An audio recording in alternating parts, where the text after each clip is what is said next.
Сәлем достар, сіздермен бірге Мадина. Біз бүгін осындай екі түрлі рулет жасаймыз. Ең алдымен сәбізден жасалған рулет жасаймыз. Оған керек заттар сәбіз, укроп, сарымсақ, майонез, жұмыртқа және сыр қажет.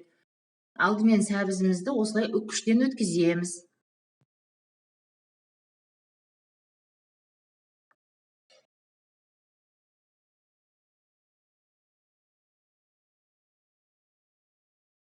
Табамызға май құйып, сармай салып, сәбіздерімізді қуырамыз.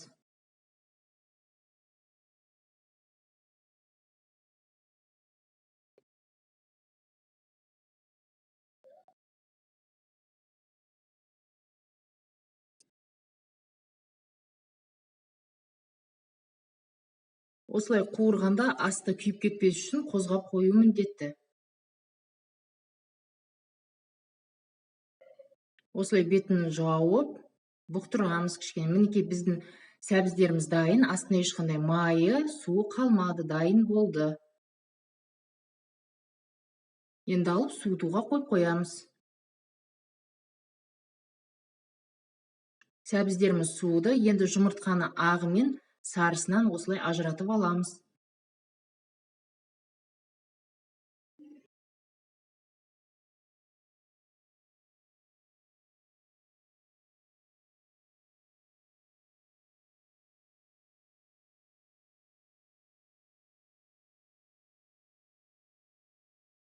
Жұмыртқаның ағын осылай миксерлейміз. Осындай масса пайда болғанша жасаймыз. Мінекей аппақ масса пайда болды бізде. Бір шай қасық тұзымызды салып, осылай жақсылап араластырамыз.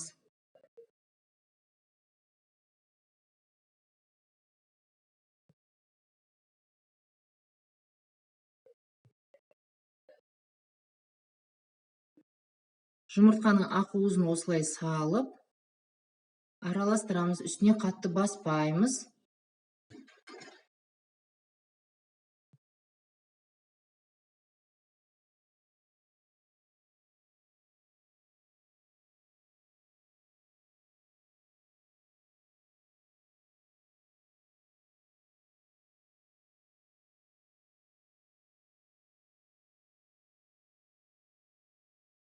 Егер сізде лопатка болмаса, ағаш қасықпен араластырсаңыз да болады. Листтің үстіне пергамент қағазын төсеп, массамызды осылай құямыз. Жақсылап тегістеп жайып, видеодағыдай жасаймыз. Пешімізді қыздырып, 170-180 градуста 13-15 минут пісіреміз. Енді начинкасын дайындаймыз, салмасын. Салмасына сырды осылай үккіштен өткіземіз. Аскөк укробымызды тураймыз майдалап.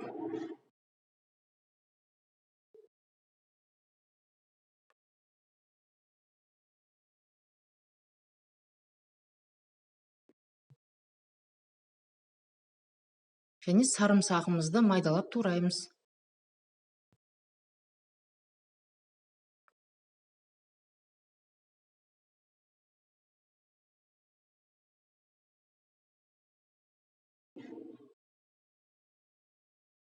Майонезді салып, жақсылап араластырамыз. Масса өте қою, өте сұйық болып кетпеу керек. Дайын болды. Осылай пергамент қағаздан осылай ажыратып аламыз. Дастарханның үстіне міндетті түрде пищевая пленканы төсеуді ұмытпаңыздар. Салмасын салып, осылай жағып шығамыз.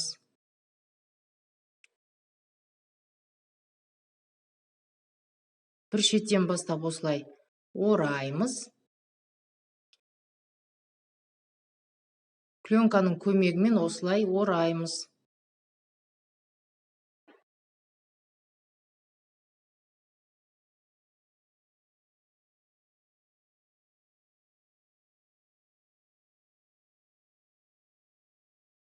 Екі жағын осылай бекітіп, 3-4 сағатқа, әйтпесе бір түнге холодильникке қалдырамыз.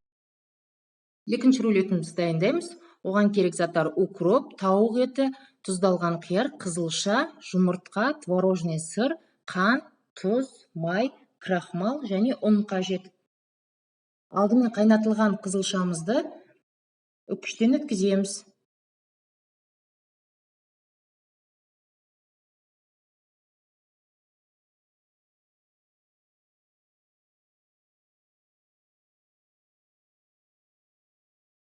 Тұз, майымызды құйып, жұмыртқаны осылай ағынан сарысын ажыратып аламыз.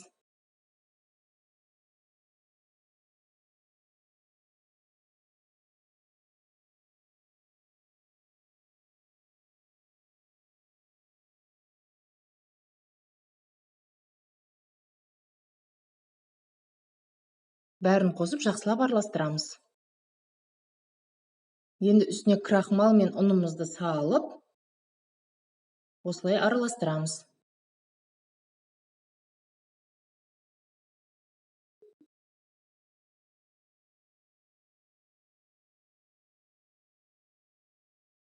Енді жұмыртқаны ақуызының үстіне қантымызды салып, миксерлейміз.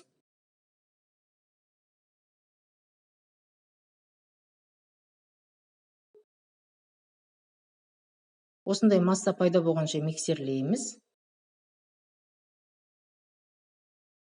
Енді бәрін осылай салып, жақсылап араластырамыз.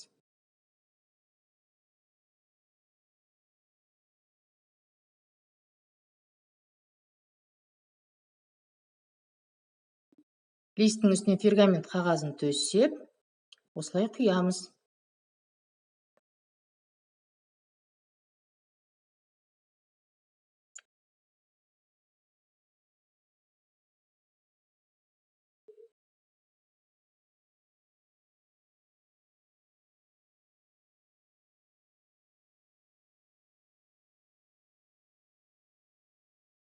Қызып тұрған пеште 180 градуста 15 минуттай пісіреміз. Енді салмасын дайындаймыз. Творожный сырды осылай ыдысымызға салып аламыз. Аскөк укропымызды осылай майдалап турап саламыз үстіне. Және тұздалған қиярымызды осылай майдалап тураймыз.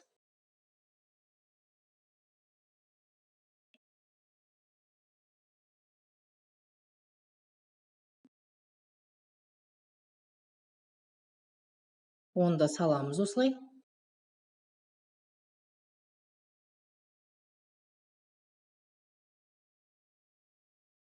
Жақсылап араластырамыз. Біздің массамыз дайын. Бізде осылай пісіп шықты, дайын.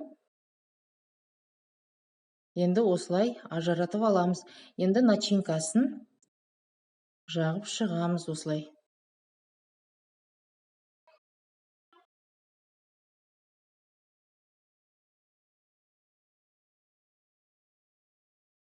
Мен мына жерде қайнатылған тауық етін қолдандым. Селедка қолдансаңыздар да болады. Өздеріңіздің қалауларыңызға қарай. Видеодағыдай ораймыз.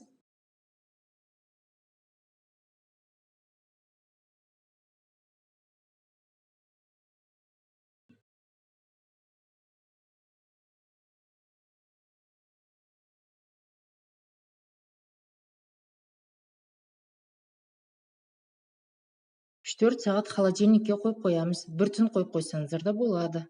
Мінекей біздің рулеттеріміз дайын, өте дәмді және тез дайындалады. Және қолжетімді ингредиенттерден дайындалады. Менің каналыма тіркеліп, лайк басып, комментарий жазуды ұмытпаңыздар.